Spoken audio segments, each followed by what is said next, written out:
Honey റോസിന്റെ പരാതിയിൽ നടപടി ഊർജിതമാക്കി പോലീസ്. രാഹുൽ ഈശ്വർ മാധ്യമങ്ങളിലൂടെ തനിക്കെതിരെ അപകീർത്തികരമായ പരാമർശങ്ങൾ നടത്തിയെന്ന ഹണി റോസിന്റെ പരാതിയിൽ ഇന്ന് കേസെടുത്തേക്കും. ഇന്നലെയാണ് രാഹുൽ ഈശ്വറിനെതിരെ എറണാകുളം സെൻട്രൽ സ്റ്റേഷനിൽ നേരിട്ടെത്തി ഹണി റോസ് പരാതി നൽകിയത്. അതെ, രാഹുൽ ഈശ്വർ മുൻകൂർ ജാമ്യത്തിനുള്ള വേണ്ടിയുള്ള നീക്കങ്ങൾ ആരംഭിച്ചു എന്നുള്ള സൂചനകളും എത്തുന്നുണ്ട്.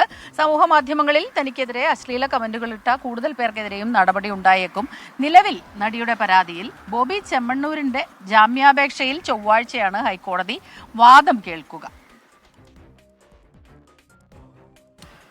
അപ്പോൾ അങ്ങനെയാണ് ഇന്നലെ നമ്മൾ കണ്ടതാണ് ഈ രാഹുൽ ഈശ്വർ ഇതിനെക്കുറിച്ച് നമ്മുടെ ചർച്ചയിൽ അനുജ നടത്തിയ ചർച്ചയിൽ വന്നിരുന്ന് കൃത്യമായിട്ട് കാര്യങ്ങൾ പറയുന്നുണ്ടായിരുന്നു. എപ്പോഴും ആവർത്തിക്കുന്ന ഒരു കാര്യം, ഞാൻ ഹണി റോസിനെ വിമർശിച്ചിട്ടേ ഉള്ളൂ, അല്ലാതെ അപഹസിച്ചിട്ടില്ല, പരിഹസിച്ചിട്ടില്ല.